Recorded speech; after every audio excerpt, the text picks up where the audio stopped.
Secunderabad cantonment అసెంబ్లీకి మే 13న bypoll జరగబోతుంది. ఇటీవల రోడ్డు ప్రమాదంలో మృతి చెందారు ఎమ్మెల్యే లాస్య నందిత. బీఆర్ఎస్ నుంచి లాస్య సోదరి నివేదిత బరిలో ఉండబోతున్నారు. ఉప ఎన్నికల్లో పోటీ చేస్తానంటూ నివేదిత ప్రకటించింది. కార్యకర్తల అభిమానులతో నివేదిత సమావేశం ఏర్పాటు చేసింది. ఏకగ్రీవానికి సహకరించాలంటూ నివేదిత విజ్ఞప్తి చేస్తోంది. కాంగ్రెస్ నుంచి మళ్ళీ గద్దర్ కూతురు వెన్నెలకి అవకాశం దక్కేటట్టుంది. మొత్తం మీద లాస్య నందిత సోదరి నివేదిత తాను ఉప ఎన్నికల బరిలో ఉంటానంటూ ప్రకటించింది. కార్యకర్తల అభిమానులతో ఆమె సమావేశం జరిపింది. ఏకగ్రీవానికి సహకరించాలంటూ విజ్ఞప్తి చేస్తోంది. లోక్సభ ఎన్నికలతో పాటు కంటోన్మెంట్ ఉప ఎన్నికలకు సంబంధించి నోటిఫికేషన్ కూడా వెలువరించింది. కంటోన్మెంట్ అసెంబ్లీకి మే 13న ఈ బైపోల్ జరగబోతుంది. ఎమ్మెల్యే లాస్య నందితో రోడ్డు ప్రమాదంలో మృతి చెందడంతో ఉప ఎన్నిక జరుగుతోంది. లాస్య సోదరి నివేదిత తాను బీఆర్ఎస్ నుంచి బరిలో ఉండబోతున్నట్లు ప్రకటించింది. మా ప్రతినిధి రమేష్ లైవ్లో జాయిన్ అవుతున్నారు.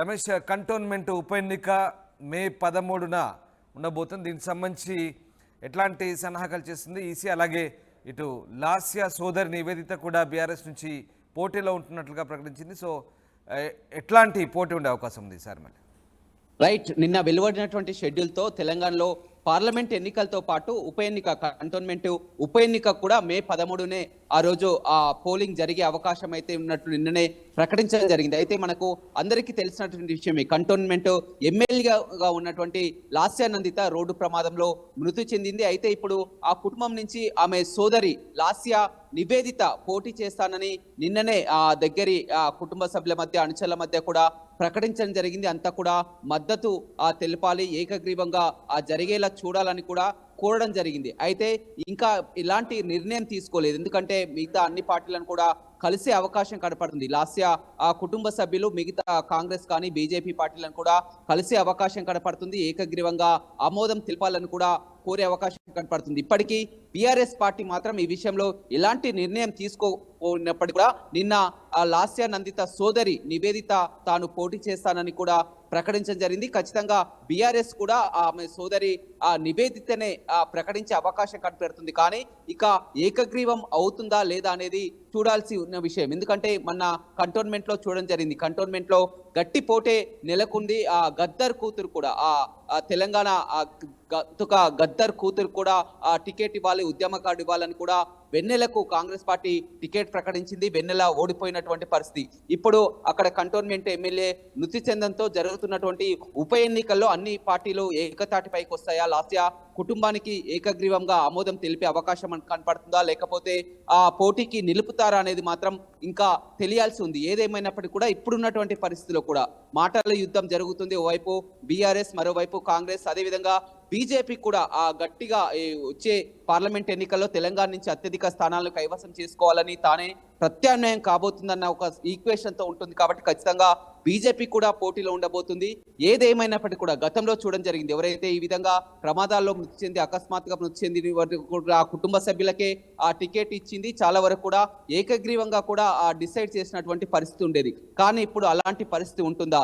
నిజంగా లాస్య కుటుంబ సభ్యులు సీఎం రేవంత్ రెడ్డిని, అదేవిధంగా బీజేపీ నేతలు కూడా కలిసే అవకాశం కనపడుతుంది. ఏకగ్రీవానికి ఛాన్స్ ఇస్తారా, లేకపోతే పోటీకి నిలుపుతారా అనేది తేలాల్సి ఉంది. ఏదేమైనప్పటికీ కూడా నిన్ననే ప్రకటించినటువంటి షెడ్యూళ్లతో ఇక్కడ పార్లమెంట్ ఎన్నికలతో పాటు కూడా మే 13న ఈ ఉప ఎన్నిక కూడా ఆ షెడ్యూల్ ప్రకటించింది. కాబట్టి లాస్య కుటుంబం నుంచి లాస్య నందిత సోదరిని లాస్య నివేదిత పోటీ చేస్తానని చెప్పడం పట్ల కూడా అంతా అక్కడ కంటోన్మెంట్ లో సాయన్న, ఇప్పటికే చూసినట్లయితే సాయన్న అనేక మార్లు కూడా ఎమ్మెల్యేగా పనిచేయడం జరిగింది. అంతా కంటోన్మెంట్ ప్రజలకు సుపరిచితుడని చెప్పవచ్చు. రోడ్డు ప్రమాదంలో మృతి చెందడం బాధాకరం.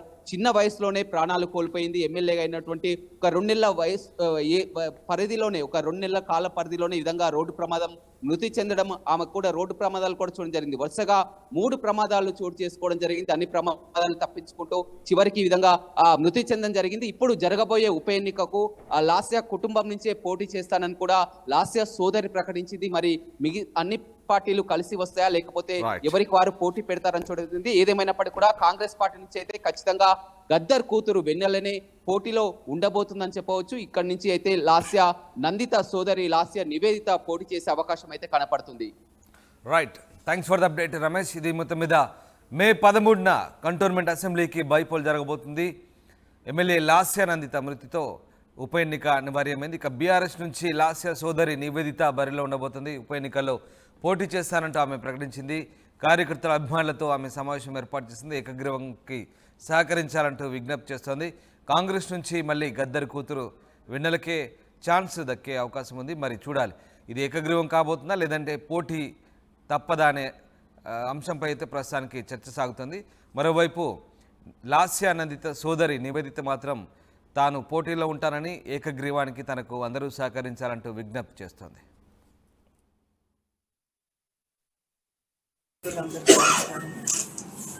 ఈరోజు ఈ సమావేశం అంతా షార్ట్ నోటీస్ ఉన్నా కానీ చాలామంది కార్యకర్తలు, చాలామంది ముఖ్య లీడర్లు అందరూ వచ్చారు. మీకు తెలిసిన విషయమే. అన్ఫార్చునేట్లీ మనం మన ఎమ్మెల్యే గారిని కోల్పోయాం. చాలామంది చాలా కుటుంబంలో లోపలు ఉంటాయి అనేసి మమ్మల్ని అడగడం జరిగింది.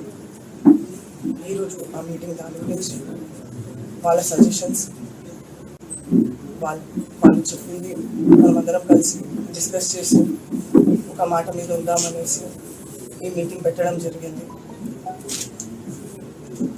5 టర్మ్స్ అందరు ప్రజలు కానీ లీడర్లు కానీ అందరు నాన్నతో ఎలా అయితే కలిసి వాళ్ళు సపోర్ట్ చేసి నాన్నని ఎలా అయితే గెలిపించారో, చెల్లెని కూడా బాగా చాలా మంచి మెజారిటీతో గెలిపించడం జరిగింది. ఎంత కష్టం ఉన్నా కానీ అందరూ లీడర్లు వాళ్ళంతటా వాళ్ళ కష్టపడి చెల్లికి మంచి మెజారిటీ తెచ్చారు. కానీ అన్ఫార్చునేట్లీ మనం ఎంత తొందరగా మన లీడర్ని కోల్పోయాం. ఈరోజు అందరూ లీడర్లు, అందరు ప్రజలు అంతనే స్ట్రాంగ్గా నన్ను సపోర్ట్ చేస్తూ ఈ పనిలో నించోవాలనేసి సజెస్ట్ చేశారు. వాళ్ళందరి సపోర్ట్తో నేను ఎలక్షన్లో నించుందామనేసి డిసైడ్ చేశాము. మేము ఇకపై మా కేసీఆర్ గారిని కలిసి ఇంకా ముఖ్యమైన డెసిషన్స్ అన్ని తీసుకొని ముందర ఏం చేయబోతున్నామో మీకు మేము సూచిస్తాము. మీరు ఇన్ని ఇయర్స్ మా మీడియా మిత్రులు, మా ఒక ఫ్యామిలీ లాగా నాన్నగారితో ఎన్ని ఇయర్స్ ఉన్నారు. మీరు అలానే మమ్మల్ని ఇకపై కూడా సపోర్ట్ చేయాలని మా ఒక అన్నలాగా, ఒక బ్రదర్ లాగా, ఫాదర్ లాగా మాతో ఉన్నారు. చెల్లి ఎలక్షన్స్లో కూడా బాగా కష్టపడ్డారు.